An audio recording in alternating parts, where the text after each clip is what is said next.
is the Jason Walker Show. Two-time National Sports Media Association Montana Sportscaster of the Year and three-time loser, the Jason Walker Show. The best local and statewide sports coverage, featuring the biggest guests from Montana. Flint Rasmussen joining us here on the Jason Walker Show. He's freaking exhausting, too. You used to dance a lot more. Yeah, I know, lady. I'm 51 years old now. The NAI Hall of Famer Mike Van Diest joining us here, Jason Walker Show. And is it just a deal where quarterbacks have to be good golfers? Well, that's all they have time for. They don't work out. They don't lift weights. They don't do anything else. They might as well go get on the golf course and at least have some fun. And from across the country, Doug Gottlieb, our guest here on the Jason Walker Show. End of the day, remember, it's your show. It's got your name on it. Howie Mandel, our guest here. Jason Walker, deal or no deal? the Jason Walker Show, broadcasting from the Major Mortgage Man Cave. Here's Jason Walker. Yo, happy Thursday. It is the Jason Walker Show. Yes, back. Took today, yesterday off. Had a massive migraine. So back today and feeling good here inside the Major Mortgage Man Cave. Hope you're all staying safe and having a good time and living life to its fullest. Something to that effect. Yeah, today we've got Sam Herder will join us from Hero Sports FCS great coverage of like the Cats, the Grizz, NDSU, South Dakota State, South Dakota, all that. Just the entire FCS. Sam does a great job. So we'll talk to him about the NFL draft, in which there weren't any FCS guys taken, like 6, and none from the Big Sky. And I was shocked at that. And of course, we've talked about it, but I want to get Sam's thoughts. Also, I'm going to talk about if we're going to have a football season or not. And will it start on time? So that's coming up with Sam Herder here in about 15 minutes or so. It appears that the NFL and other sports will add crowd noise into its broadcasts if there are not fans in attendance this fall.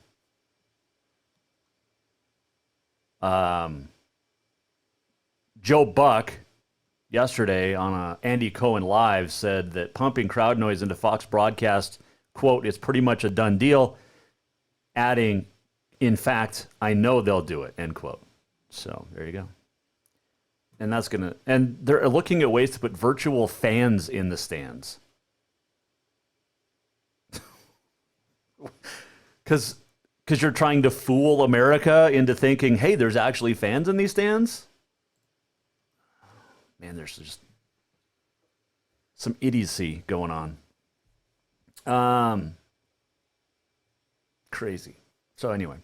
All right, so not only wasn't feeling well yesterday, also got word that our guest that was lined up for yesterday, Helena Senators coach John Burnett, he texted me and said he was not going to come on the show this time around because of what I said Monday about American Legion Baseball.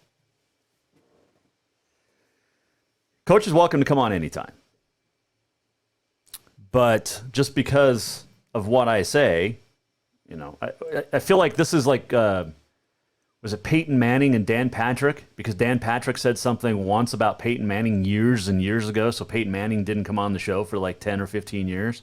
So is John Burnett now not going to come on for 10 or 15 years because I said that it's dumb for American Legion baseball to play in the summer in Montana, especially when North Dakota's canceled it? But hey, whatever. I love Coach Burnett. I think he's a great guy. He's done a great job with that program since taking over for Dave Tennis, and he's welcome to come on anytime. I just think it's dumb that you're going to give these kids hope. It's just like MHSA waited until the last possible minute, and then thanks to our governor, to cancel spring sports when everybody in the world knew that it was coming. Like, you're giving these kids hope.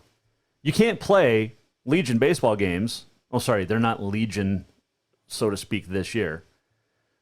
Not under the Legion umbrella. But you can't play baseball games, youth, in the summer until the governor puts you at least into phase 2, which, when's that going to happen? So we don't know. And I mean, yes, I am tired of talking about COVID. I'm tired of talking about no sports. But that's where we are on a sports show. You want me to switch to politics? Fine, I can do that. You tell me what you want to hear about, because there's not a whole lot of great things to talk about in this world of sports without sports. You got a whole collegiate conference in California, Division II, canceled its spring sports season. Oh, I'm sorry, suspended its fall sports season. It's not going to happen. You've got 23 universities in the California State University system that will not have sports this year because they're not going to open up campus. I'm waiting. You know what? And then you got you got graduations in all the cities, big cities, Billings. They're all going to be at the Metra. Bozeman High. The last year that they'll have one school graduate. They have over 500 people graduating. You've got Butte, Missoula, Great Falls, and now Helena, was it yesterday, said that they were going to hold their graduations at Carroll College on the football field at Nelson Stadium. Carroll couldn't use its own stadium to graduate, but our high schools can, because we have to give these kids everything. So if you hold graduations in June, first weekend of June, June 6th, June 7th, whatever. I think Bozeman's is the 7th. Even if Montana is in phase 2 under our governor, Steve Bullock, orders, even if Montana is in phase 2, you still can't gather over 50 people. So how in the hell are you going to have graduations with 500? It's a simple question, people. Look, I want to be able to go out and do stuff. And for the most part, I do when I want. I go to the grocery store, I don't wear a mask. I go to the gas station, I fill up, I don't wear a mask. Do I wipe my hands off after using the gas pump? Yeah, guess what? I've always done that. It's just called common sense. I mean, my 2-year-old is getting to the point now where it would be great to be able to take her to his park and swing. But we have a guest that won't come on the show because I don't agree with how Legion is going about it this year. And it goes back to the exact same thing I said 2 damn months ago. It's okay to think we're overreacting and at the same time be concerned. The entire world is shut down. There are no sports except for the PBR and NASCAR at UFC, which really aren't sports.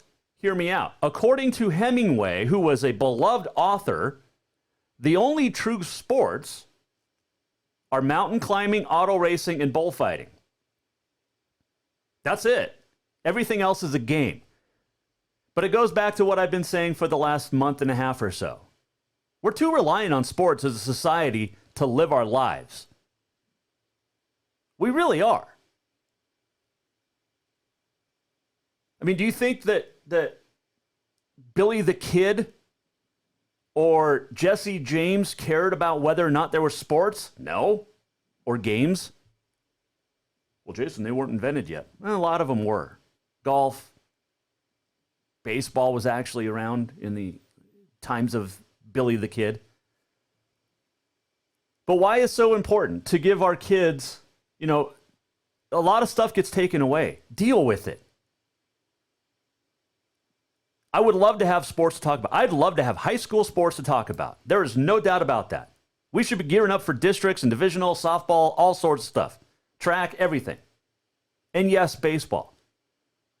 But there's literally nothing else in this world, in this country, going on. So why, and I'll go back to what I said Monday. Why do we have to be in Montana, the state that's like renegades, and hey, look at us, we're doing it. Look, I'm not a big fan of the governor. Never have been. But, and I'm going to say this too. Montana might be low on the totem pole as far as per capita, who has COVID, who hasn't, who's died, who hasn't across the country. But Montana's done very little testing. And our governor has actually not been truthful, surprise, surprise, about tests. You can buy tests, Steve, and test more people in the state of Montana. Now, I know more tests are being done, but I bet you if Montana were to buy more tests and test more people, more COVID would come out. And God forbid Montana State, Montana, Rocky, Western, any of these campuses open up this fall, because there's going to be an outbreak. You've got students coming from all over the country and all over the world to go to school in Montana, colleges and universities, less than high school. You're going to have a lot of COVID outbreak come this fall. Do I want to see it? Hell no. And I'm tired of talking about it. But that's literally all we have to talk about right now. Unless you want me to turn this into an entertainment / political / whatever show, I will. I'm working my ass off to get great guests to give you day in and day out. And if we lose one in Helena, so be it. I'm not on Helena radio anymore. I don't have to be partial to Helena at all. Lots of great coaches, lots of great kids, lots of great people in this town, and I love Helena. But I'm going to talk about other stuff in this state, just like I have been since December. Got great guests for you tomorrow. Senator Steve Daines will join us to talk about baseball. Not politics, baseball. He's trying to save minor league baseball in the state of Montana. Bobby Petrino's going to join us tomorrow. Next week, we're going to talk some high school rodeo because that got approved. The high school finals. There's high school rodeo in Billings this weekend. But rodeo people are a hell of a lot smarter than other sports people at times. They really are. They know how to social distance a heck of a lot better than a lot of us. Tuesday, next week, we're going to talk with Northern's wrestling coach about big duels coming up in Belgrade next year, hopefully.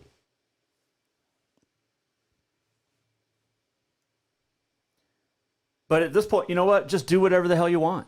Play baseball, don't play baseball. I don't care. Wear a mask, I don't care. I'm going to live my life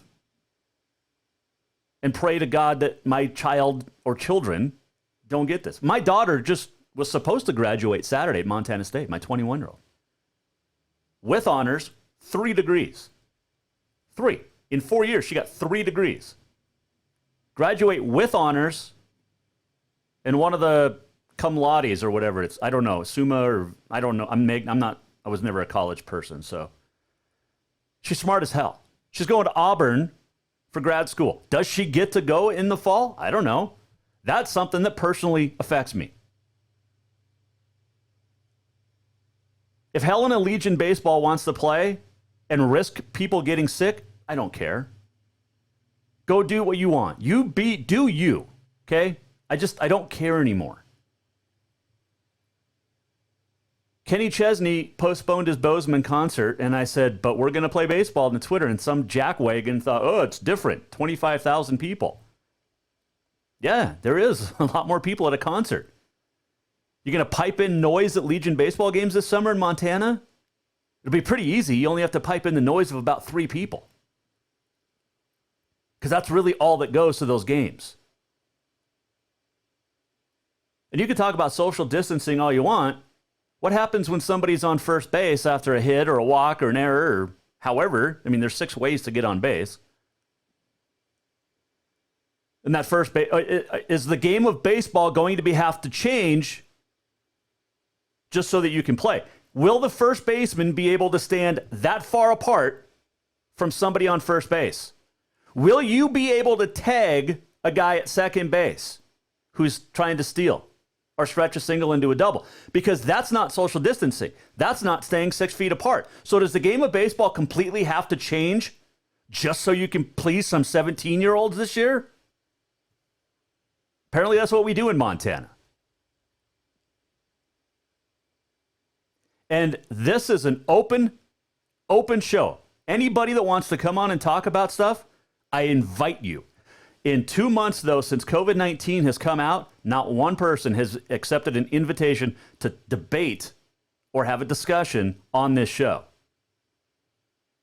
Not one. Y'all think you're social media keyboard warriors.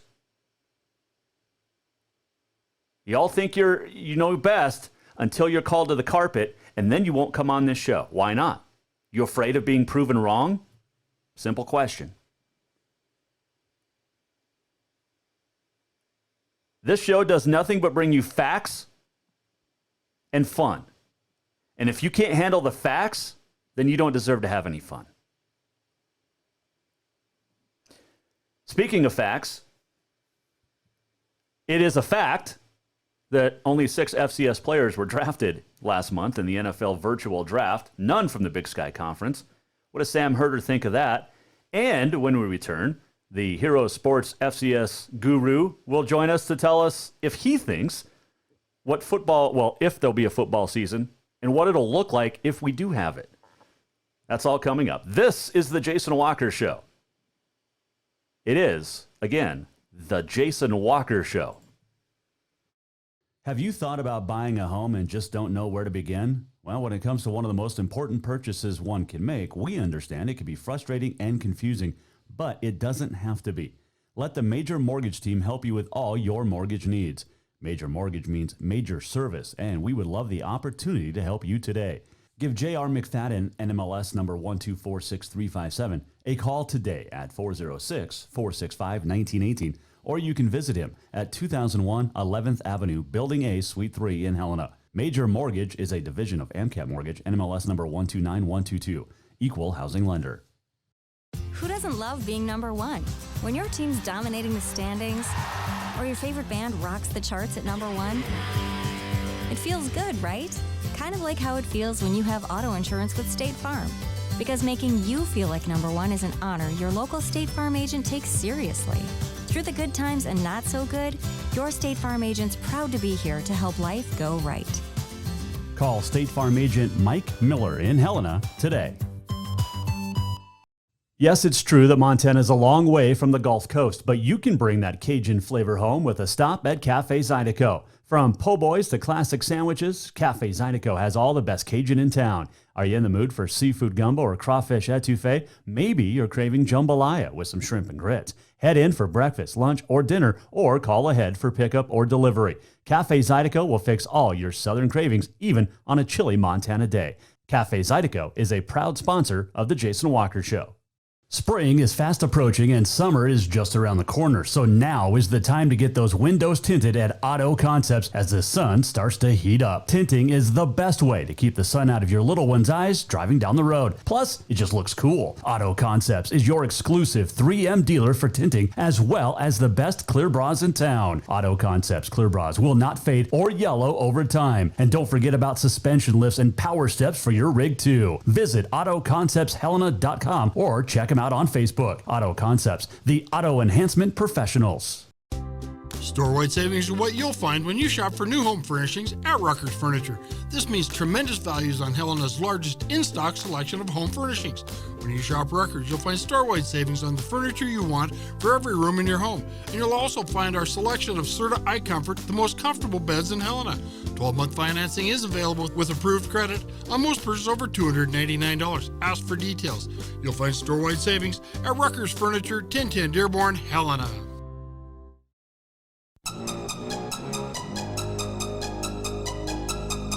Welcome back to the Jason Walker Show.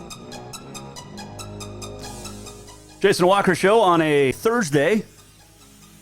Back in the Major Mortgage Man Cave.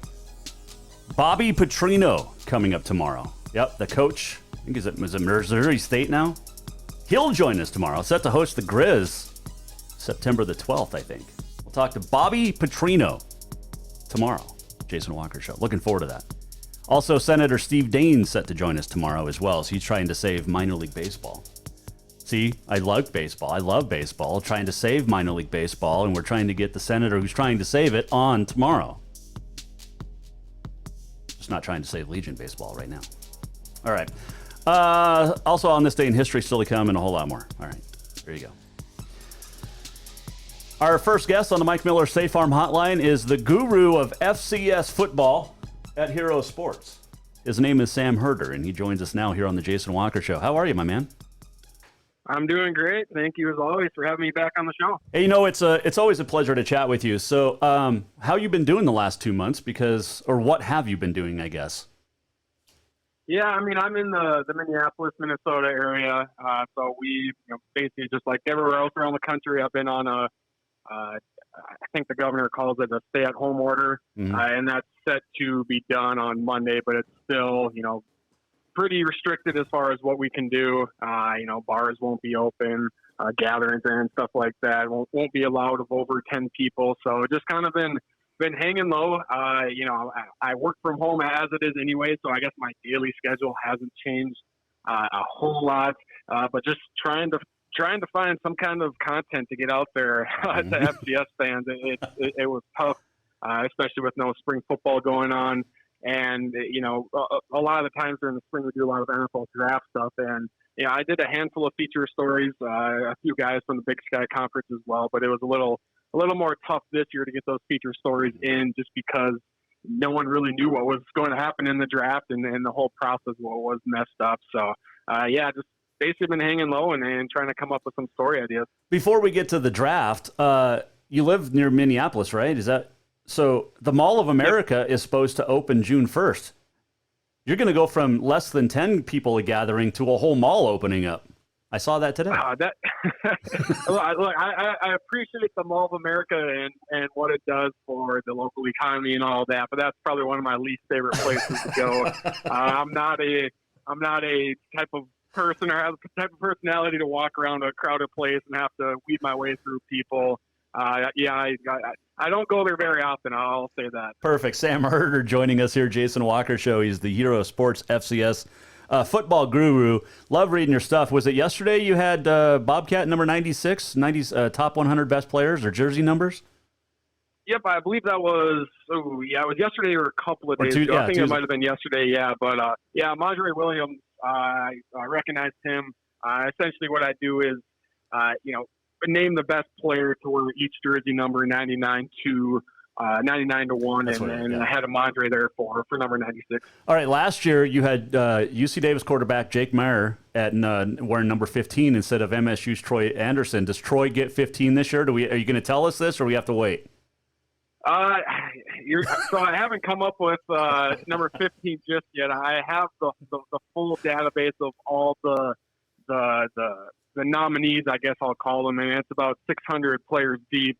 There's a high number of number 15s that I'll have to sort through, but I think Troy will certainly be up there as a top candidate. Because you take a lot of heat on Twitter at times, whether it's from Cat fan or Grizz fan, and you took a lot of heat from a Cat fan last spring when Troy Anderson was not number 15 best player. Yeah, I took crap because I had Bryce Stirk as number 37, I believe. Last year it would have been, and I didn't even think of it, but I know about the number 37 tradition at Montana. But I didn't really think of that as I named Bryce Stirk number 37. But some Grizz fans thought, I was taking a shot at Montana for having a Montana State player at number 37. But I was like, no, I didn't even take that into consideration. And, Stirk ended up having an All-American season anyway. So I guess that was the correct pick looking back at it. I love this. Is there a rivalry that you cover in the FCS or know of in the FCS that's more passionate and more intense than Cat Grizz? And I'm not talking about on the field, but we just mentioned the fan bases are incredible. Yeah, no, it's the Cat Grizz Cats, that rivalry is tops in my opinion in the FCS for both on the field and just with online banter and kind of a tease to a story we have coming up on herosports.com. I'm not writing it, but one of our other writers, Andrew Dowdy, is writing it. And, he's doing the best coach in each state. And he asked me, some of my opinions as far as when it comes to, Montana and North Dakota and South Dakota. And, ultimately the ultimate decision is up to him. But I told him, hey, be prepared to fight off a lot of Montana fans or Montana State fans, because no matter who you decide for Montana, the other team is not going to be happy with it. So No. I don't know what he's going to decide, but I warned him. You'll get a lot of heat no matter what. Is it best coach of all time or best coach now? Current coach right now in each state. Yep. Oh, well, that's easy. That's Jeff Choate. I mean, he's 2-0 against Hauk. I did throw that stat at Andrew to consider. So, Sam Herter joining us from Hero Sports FCS. All right, we kind of brought up the draft. It was weird because there were only 6 FCS players taken and none from the Big Sky, which was a shock because I think let's start with Dante Olson from Montana. We all thought he was going in the 4th or 5th round, maybe even the 3rd, and yet he was one of the non-Big Sky guys to not get drafted. What was your takeaway? Yeah, he was a surprise. I know his stock did drop a little bit because of his combine showing. I think his 40-yard dash time scared some teams off, but I still expected him to be drafted in the 6th or 7th round. I thought Jonah Williams from Weber State had a pretty good shot. I thought Bryce Stirk had a pretty good shot as well to be drafted, and he ended up signing an undrafted free agent deal, and I believe they're looking at him. The Dolphins are looking at him to potentially play tight end and try that position out. So, yeah, there were some surprises for sure. 6 is an incredibly low number. I would say the average for FCS players we drafted is right around 15 to 17 players a year. And just with the fact that there was no pro days, I knew this would be a down year for the FCS. I didn't expect it to be this low. I just think when you got to day 3 in rounds, 4 or 5, especially 6 and 7, I think teams weren't really willing to take a risk, especially with FCS guys that they didn't really see up close and personal. Especially with FCS guys, they really like to see them, work out in person just to see how well they move and all of that, and they didn't get that chance. So, pro days really, really hurt FCS guys this year.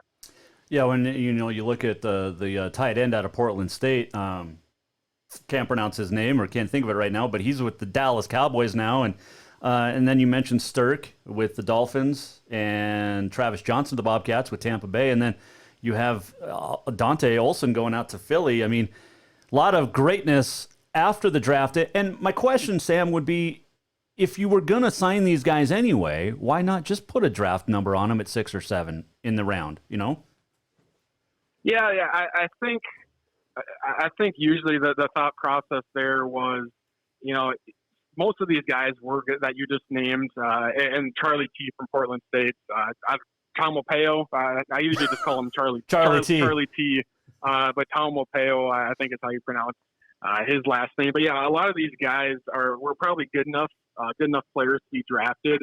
But I just think these teams didn't want to take that risk and figured, hey, instead of spending our 7th round draft pick on a guy from Portland State or from Weber State, let's take a guy from a Power 5 school because we know we can pick up, Charlie T from Portland State. We can probably get him in undrafted free agency.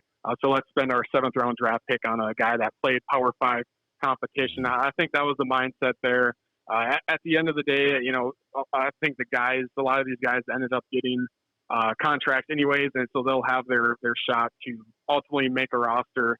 But I think more so than anything, it's the rookie minicamp invites that are lacking. That I think really hurts FCS guys as well, because we don't really know if there are going to be rookie minicamps, and that's going to hurt a lot of these guys and their chances at making that final 53-man roster. What's the difference? The biggest difference between the UDAs, the undrafted free agents, or the being invited to rookie minicamp? Because if you're an undrafted free agent, you signed on that Saturday after the draft, is that guaranteed that you're going to go into camp, or do you have to go to these rookie mini camps no matter what? Yeah, so basically how it works is you can get into the NFL or get an NFL opportunity 3 different ways. You can be drafted, obviously. You can sign an undrafted free agent deal, which means you have a contract in hand, or you can get a rookie minicamp invite, which means you don't have a contract at all. It's basically a tryout, and all the rookies go to a camp. And there might be, 20 rookies for the Minnesota Vikings that report to rookie minicamp. Some of them are draft picks. Some of them have undrafted free agent deals, so they're already on the team. but maybe there's 10 guys that are have tryouts, and 2 of those guys might earn themselves an undrafted free agent contract, which basically gets them, to off-season training camps, and then from there, I think the rosters go from 95 to 65 to ultimately 53.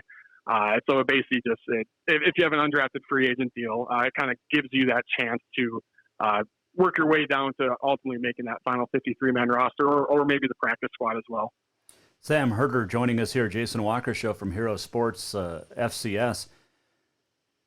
Name, image, and likeness has come out recently, and the NCAA seems to really be softening its stance on this, and it looks like more and more that it's going to happen.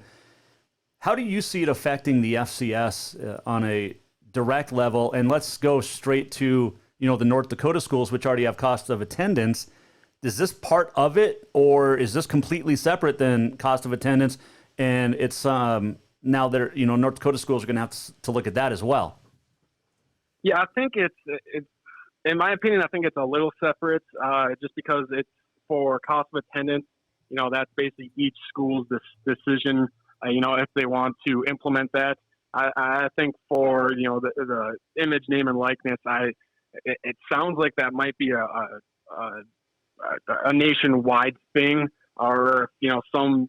I don't see why some schools would say, "Hey, we're not comfortable with our players doing that. We're not going to allow it." I think some teams can do that if they want to, but I don't see why they would, just because that would, rub the players the wrong way, or would hurt in recruiting. But ultimately, I think at the FCS level, you're not going to see, like you would see at the Alabama or Clemson's or Ohio States, where maybe some players get sponsored by a local, car dealership or a local business, and there's big time money. Like, I think when you get to that point, it's kind of a slippery slope. But I think more than anything at the FCS level, it's just, if right now, if for example, let's say 2 Montana players want to do their own podcast. Well, right now they can't make any money off of that. But with this if this passes, maybe they can get a local bar to sponsor their podcast for, whatever, $50 an episode to be a title sponsor. And that gives them a little more walking around cash.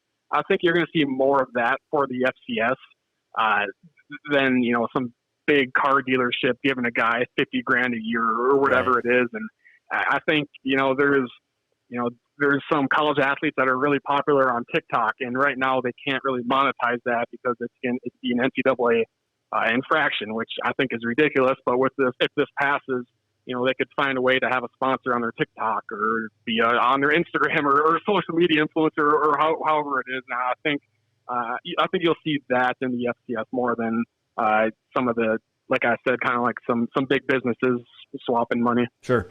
As you know of the NIL right now, is there Title IX implications? Because obviously we know that football players are going to get paid more than women's golfers, or you know what I'm saying here. So how does a school distance itself from the Title IX aspect, or is it even an issue?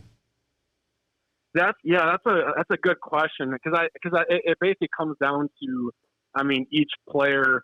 But I think that's kind of where it gets to be a slippery slope, is where, you're the starting quarterback, you already have a full ride, you already have cost of attendance depending on the school. And now, a local establishment wants to, however, sponsor you or whatever, or, that quarterback tweets out, once a week, hey, everyone go out to so-and-so and get a burger or whatever. And, he gets paid for that. Maybe that rubs the locker room the wrong way, because he's the only player getting paid to do something like that, just because he's the biggest name. And then you go across the board. I don't really see, soccer or volleyball or track and field or baseball players, getting a whole lot of these kind of business deals or whatever you want to call it. So I don't know. It is kind of a slippery slope, but at the same time, I think it makes sense to get this passed, just because if a player can make money off of their own name or their own brand, I think they should be able to do it. But the reality is, the star football players are going to get a lot of this, and some of those, whatever you want to call it, smaller sports or non-revenue sports, they aren't going to get these kind of deals, or whatever I don't know if you want to call them deals or whatever, but they won't see as much money off of their name compared to the starting quarterback. Sam Herder, our guest here from Hero Sports FCS on the Mike Miller State Farm Hotline. Final question on the NIL is, could you see animosity develop between teammates, or well, let's just keep it between teammates, because if the quarterback's getting, let's just say $10,000, and then you got a wide receiver or offensive lineman, the old linemen are the ones that keep the guy up, but any of these other skill position guys are only getting paid $1,000 or $2,000. I mean, and we don't know any number specifically but just for this sake of the argument, could you see animosity between teammates? I think you run that risk just depending on that player, specifically. We all know there are some egos when it comes to Division I athletes. No, so I think I think you do run that risk of, starting quarterback is the easy player to point to. If the local car dealership sponsors him and gives him $10,000, a season, will the player kind of brag about that and talking about, I just cashed my check from whatever dealership, and, all of a sudden the walk-on players are kind of like, hey, I don't really want to play for this guy. He's kind of, rubbing it in our face, and he's not really, he doesn't know what we're going through because we don't even have scholarships. We're walk-on players, and I think you do run the risk of that. But I think if you have a firm locker room culture in place, you probably don't have to worry about that as much. But yeah, it's one of the many issues I think with this. But like I said, I still think it makes sense for it to pass. Sam Herder joining us here, Jason Walker Show. Trey Lance at North Dakota State next year. Oh, sorry, what was that? Is Trey Lance at North Dakota State after this coming year? Boy, that's kind of that's like the $1 million question, man. He could be staring at a $1 million contract a year from now if he is looked at as a first round NFL draft pick. If you were to ask me a couple of months ago, I would have predicted that Trey Lance would leave NDSU early for the draft after his junior year. But now just the fact that, he's being looked at as not only a potential first-round draft pick, but maybe a top 5 overall draft pick next year after his upcoming sophomore season, I think the momentum is building more and more for him to leave early after a sophomore year, just because, football, you never know. You're one injury away from getting your career derailed, and if you're staring at a lucrative contract, I think it would be hard for him to come back to NDSU if he's looked at as a first-round NFL draft pick. But, I've talked to Trey a couple of times. His parents have, really raised him the right way. He's really grounded, so I think he'll make the best decision for himself. And I think he'll take a lot of things into consideration. But, yeah, his name and his value is really picking up steam this last month or so. If your name is Carson Wentz and you played all 4 years, you were a top 3 draft pick, whatever.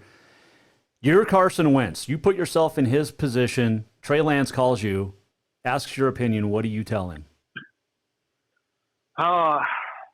See, that's tough because, Carson played all the way through his 5th year because he only started as a junior and a senior. Yeah, I feel like, I don't know, because, But he's been hurt a lot. Right, yeah, exactly. I think, if I was in the shoes and I'm staring at a big-time contract, I probably would leave early because that would, because you want to secure your future and do what's best for you. And, some old-school football fans might call that selfish, but, when when you're looking at a multi-million-dollar deal, sometimes it is okay to be selfish for yourself and look out for yourself. So I think, Trey Lance obviously has all the raw skills. To me, it might make sense for him if he's looked at as a late first-round draft pick after a sophomore year. Maybe he sticks around one more year just to get more comfortable reading defenses and changing protections at the line of scrimmage and being able to read defenses and all that stuff to maybe elevate him to a high-round first-round draft pick instead of a late first-round draft pick. So, yeah, that's a lot too. I know I just saw this on Twitter too, that I think it was last week. He had his birthday and he just turned 20. And I figured he'd be 21 by now, but I mean, we're talking about a guy that can't even go to the local bar and buy himself a beer. And, you know, he has a pretty big decision on his hands coming up in a year. So, yeah, it's pretty wild to think about. Good thing bars everywhere are closed, right? Well, I think in Fargo they're starting to open up. It's half capacity right now, I believe, in Fargo. Yeah, here in Montana it's the same way. All right, Sam, will we have a college football season in 2020? I think we will. I have no idea what it's going to look like, and you know, basically anything that you either read or hear or what you're told, I don't think anyone really knows what it's going to look like as far as you know, college administration, as far as conference administration. They're all working on contingency plans, but none of those plans really involve canceling the season. You know, I think everyone's looking at, okay, start the season on time without fans, or start the season in October with conference games only. All the contingency plans basically plan on having a season. And I think now it's starting to pick up steam where if a state is ready to play, they can go ahead and play, and the schedule is going to be really fluid. And you look, I mean, the Big Sky is a perfect example. I mean, maybe Sacramento State and Cal Poly, UC Davis, and Portland State, maybe they're not ready to play, but maybe the teams in Montana and the teams in Idaho and the two teams in Utah, they are ready to go and play. You know, same with Arizona, Northern Arizona, I should say. And you know, maybe it's a shortened schedule where those 6 teams play each other, and some of them play each other twice, and you know, it's just going to be such a fluid schedule. So I do think we're going to see football games in 2020. As far as the crowd, maybe half full, no fans.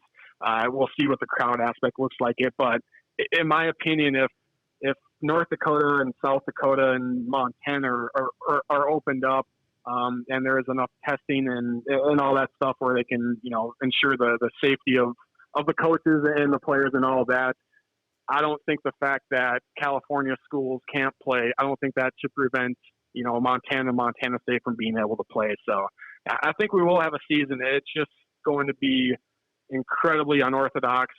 And, you know, I think by July 1st to the July 4th range, I think that's when we're going to start hearing some finalized decisions on what's going to happen. But until then, we're going to hear about a lot of contingency plans, and I don't think we're at the point yet where anyone really has a clue of what's going to happen and what the season is going to look like. But I do believe there will be games. Well, you mentioned the Big Sky because it's 13 schools in 8 different states. It's a very unique conference, and like you mentioned, we don't know about Davis yet, but we know Sac State and Cal Poly. They've already said that, you know, there's not going to be campus or students on campus in the fall. And that's from the Cal State University system, which would mean no sports, which then affects basketball. I mean, it's a trickle-down effect to all these other sports, obviously football being the biggest. And if, you know, Portland State can't play, well, that's a Bobcat game on the road out there. And we don't know about Eastern Washington yet because we don't know about Washington yet. Do you think the Cats, though, play Long Island September 5th? Yeah, that's tough too, because you don't want to. The thing, like, even if a state is ready to play football and host games, I don't know if you want to bring in a team from a state that is still having issues with it. And you know, who knows if you know, Long Island will be able to start their practices and training by, you know, a certain amount of time where they can start playing the season as well. And that's kind of that's just kind of the fluidness of it is, you know, there might be some teams ready to start practicing they're not practicing, but training in July and start practicing in August. But then you might have, you know, let's say Eastern Washington, let's say they can't start practice. They can't open things up until August. Well, they spend August training. They spend the first part of September training and practicing to make sure their players are, you know, conditioned and healthy enough to have a football season. Well, maybe Eastern Washington can't start playing until October, and then, you know, Montana State's schedule, you know, at first it didn't have Eastern Washington on it, but all of a sudden, mid-September, there was an announcement, okay, Eastern Washington and Washington schools can start playing sports again. Well, maybe that October schedule looks a little bit different. So there's just so many logistical things that is going to make it a mess. So I wish we had some answers on it now, just for the sake of clarity, but yeah, we'll see. Well, those of us that cover the Frontier Conference, we're used to seeing the football teams play each other a couple of times a year. That's just a normal thing. I don't know if Montana, for instance, could handle a Cat Grizz game twice, let alone, I mean, we know that one is always ramped up, but could you imagine 2 Cat Grizz games? Yeah, it'd be crazy. That'd be for sure. And I mean, you worry about, 2 or 3 times a season, you probably don't have to worry about it. But I mean, if only Montana schools can play each other along with Idaho schools, and maybe you get worried about watering down that rivalry a little bit. If all of a sudden it's, hey, I mean, our only option is Montana State play each other 4 times, 2 in Bozeman, 2 in Missoula. That's our only option, and that's the best way for us to get some revenue going, because we can't play anyone else. True.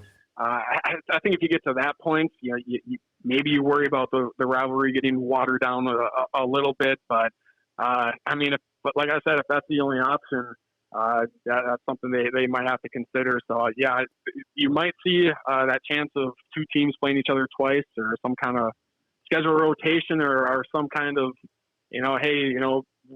we'll play each other again at the end of October unless another school comes along that is able to play, and then we'll add them. And like I think I said the word fluid several times, and I think exactly what it's going to be. Well, I look at it this way too, Sam, and I'm going to let you go here in a second, but normally Cats, Grizz, Big Sky teams, well, some do. Northern Colorado's done it, and so is Weber, but Cats, Grizz don't play the NAIA teams in state. And I think we could see that this year. Now, this is kind of a 2-parter. If that were to happen, and the Cats or the Grizz were to play a Carroll or a Western or a Rocky or whatever in the state of Montana or Tech, then how would that affect the playoff committee that wants 7 Division I victories? Now, does that all get wiped away for the year too? Because if you can't even play 7 D1 games, how the heck are you supposed to qualify for the playoffs then?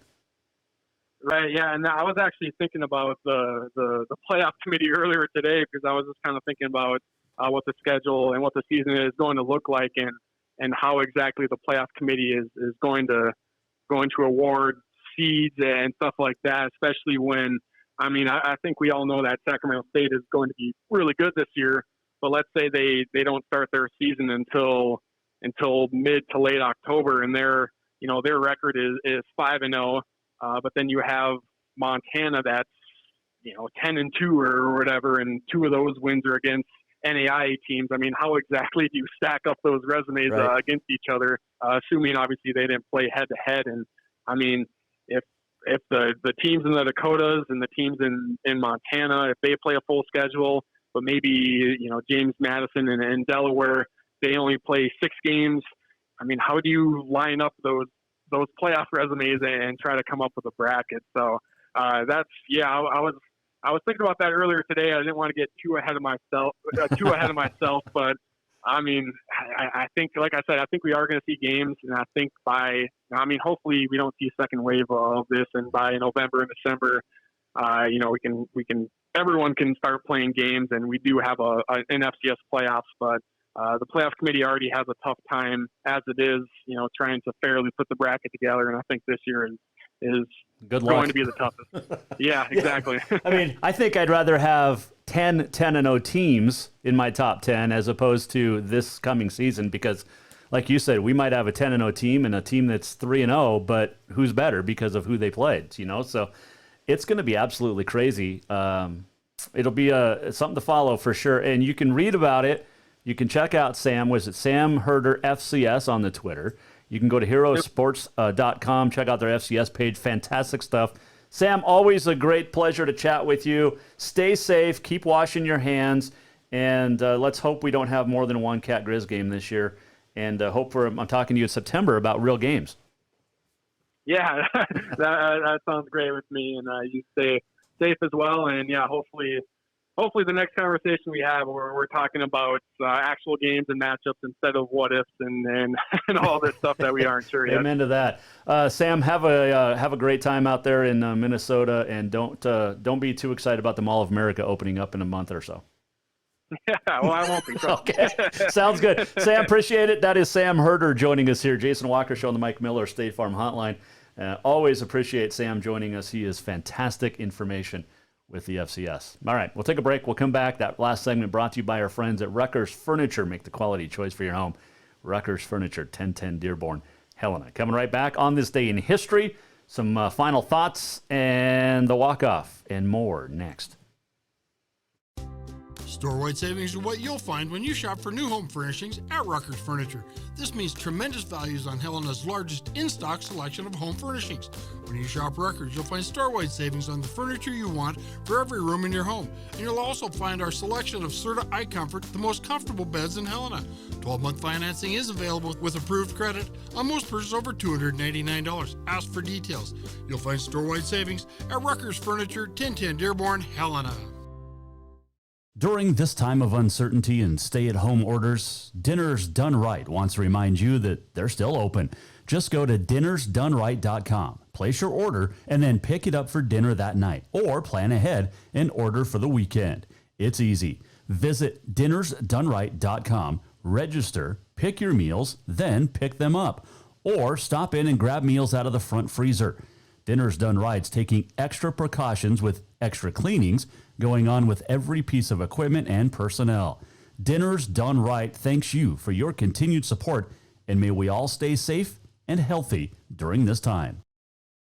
Have you thought about buying a home and just don't know where to begin? Well, when it comes to one of the most important purchases one can make, we understand it can be frustrating and confusing, but it doesn't have to be. Let the Major Mortgage team help you with all your mortgage needs. Major Mortgage means major service, and we would love the opportunity to help you today. Give J.R. McFadden, NMLS number 1246357, a call today at 406-465-1918, or you can visit him at 2001 11th Avenue, Building A, Suite 3 in Helena. Major Mortgage is a division of AMCAP Mortgage, NMLS number 129122, equal housing lender.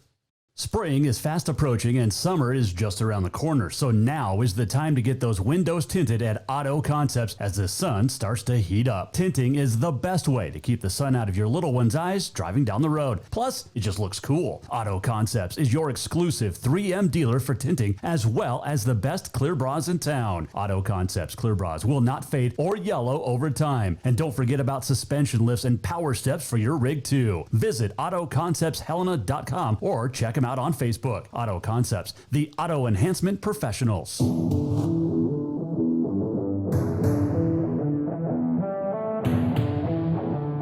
Welcome back to the Jason Walker Show. Final segment on a Thursday. Jason Walker Show, Major Mortgage Man Cave. Don't forget tomorrow, Bobby Petrino will join us, as well as Senator Steve Daines. Saw this, and it makes so much sense. Coming in regards to Legion and youth baseball coming back. This from Twitter, a guy named Lauren said a friend mentioned that getting umpires may be an issue, something I'd not thought of. Lots of umpires are older gents. That's a great point. But apparently in Montana, it doesn't matter. I know of some umpires that are, shouldn't not probably be umpiring because of their age, but also their health. And what have we heard? The older generation is very at risk for this COVID deal. So, just saying. All right, let's do On This Day in History. It is brought to you by their Motherlode Sports Bar, Casino, and Restaurant. It is May the 14th, National Buttermilk Biscuit Day. It is also National Dance Like a Chicken Day and National Decency Day. On this date in 1804, Meriwether Lewis William Clark expedition, commissioned by President Thomas Jefferson, set out from St. Louis for the Pacific coast.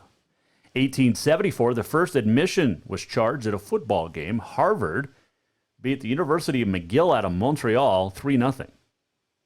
I don't know what they charged for admission, but they got a good defensive battle. 1913, Washington Senator pitcher Walter Johnson ended his record scoreless streak of 56 innings, then later broke by Oral Hershiser. In 1918, Sunday baseball was made legal in Washington, D.C. 1919, the 44th Preakness, Johnny Loftus aboard Sir Barton would win. The first Triple Crown winner, Sir Barton. 1920, Senator pitcher Walter Johnson won his 300th game. It's pretty good. 1967, Mickey Mantle hit career home run number 500. And then in 1986, Reggie Jackson hit his 537th career home run, passing Mickey Mantle into 6th place. 1991, the world's largest burrito was created, 1,126 pounds. That is a big burrito that probably needed a big toilet. 1996, Dwight Gooden no-hit the Seattle Mariners. So on this date in 67, Mickey Mantle hit his 500th career home run, and then on this date in 96, Dwight Gooden had a no-hitter. What was the bigger party? What was the biggest party? Mickey Mantle could throw one hell of a party, but so could Dwight Gooden. Different aspects. Happy birthdays today. CeCe DeVille. CeCe, pick up that guitar and talk to me. The guitarist from Poison. In 1966, Fab Morvan was born, a French singer, songwriter, and dancer, along with Rob Pilatus, Milli Vanilli. Fab was born in 1966. A couple of deaths on this date. 1998, Frank Sinatra died at 82. 2003, Robert Stack passed away. He was in The Untouchables. Also, Unsolved Mysteries. My wife hates that theme song. And then B.B. King died on this date in 2015. You know what else died on this date? A year ago. Steve Bullock's presidential campaign. He announced his run for president on this date in 2019. Never had a chance. Never had a chance. Speaking of politics, tomorrow we're going to talk baseball with Senator Steve Daines. That will be fun. We're talking baseball tomorrow. All right, here's this. We're almost at the end of the show. What did we learn? And what did he miss? Time for the walk-off. All right, the walk-off today is basically some final thoughts on what I thought about earlier. Getting some likes on this comment to me because I said something about Kenny Chesney's concert in Bozeman, whole summer concert series postponed to next year. And I said, but let's play baseball in Montana because that makes a lot of sense. And then some Twitter warrior, completely different scenarios. One has 25,000 plus, the other has 20 to 30 per team. And half of them are standing alone on a field. Not always true. Are you going to change the game of baseball? Because can you tag? Can you tag a runner? That's not social distancing. Can a first baseman stand right next to the base runner on first base? That's not social distancing.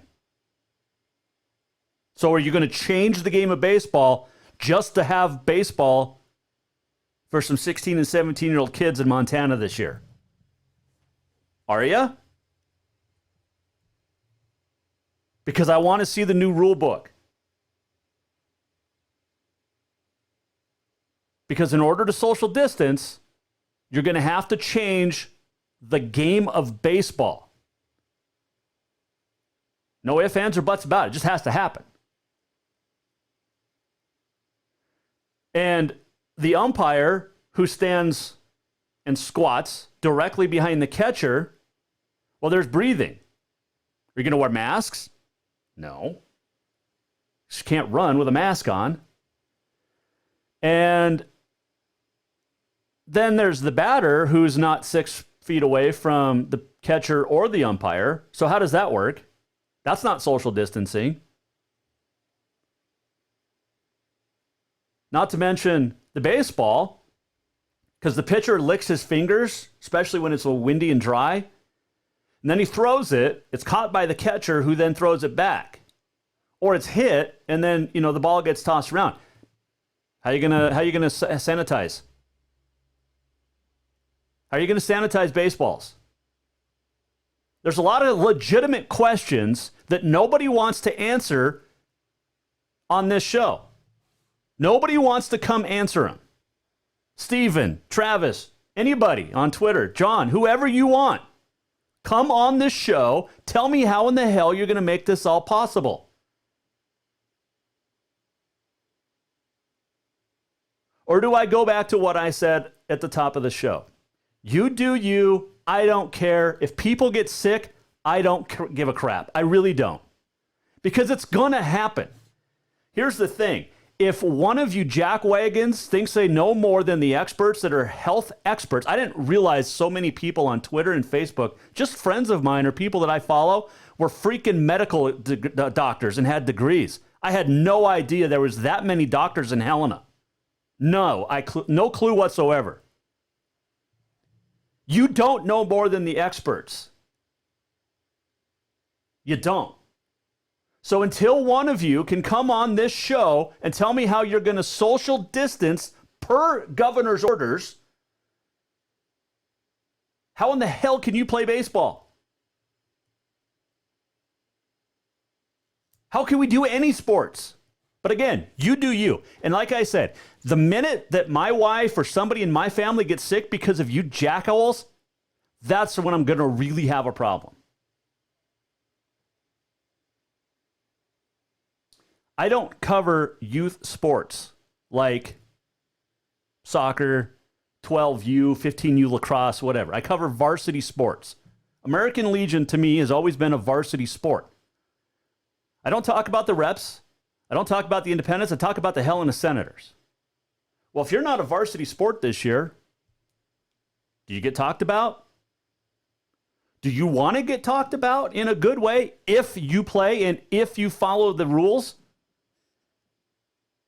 Bozeman the other night had a scrimmage. As far as I know, we're still in phase 1, which means 10 or less in groups. How can you have a scrimmage with more than 10 people in a grouping? Just a thought, just a question. I ask a lot of questions here, and nobody can come up with answers, and it's pissing me off.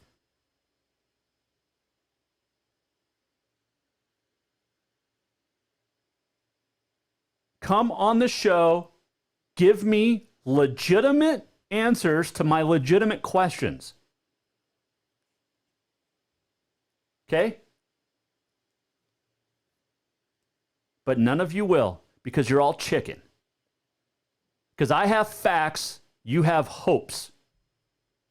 Facts override hopes every day of the week. And doubleheaders on Sundays.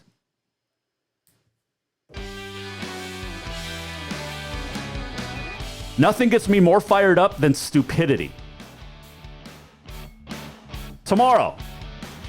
Well, first off, let me thank Sam Herder again. What a great conversation. I love talking with Sam. Give him a follow at Sam Herder FCS. He also comes at you with facts, too. Tomorrow, Senator Steve Daines. And Coach Bobby Petrino. That'll be fun. We'll see you tomorrow. Jason Walker Show at 4. Tell your friends to rewatch this one. Tell your friends to come up with answers.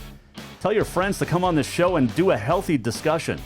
I bet you none of them will. See you tomorrow at 4. Jason Walker Show. The Jason Walker Show is produced by the Jason Walker Media Company. Any reuse, rebroadcast, or retransmission without the express written consent of the Jason Walker Show is strictly prohibited. Just listen, watch, and enjoy.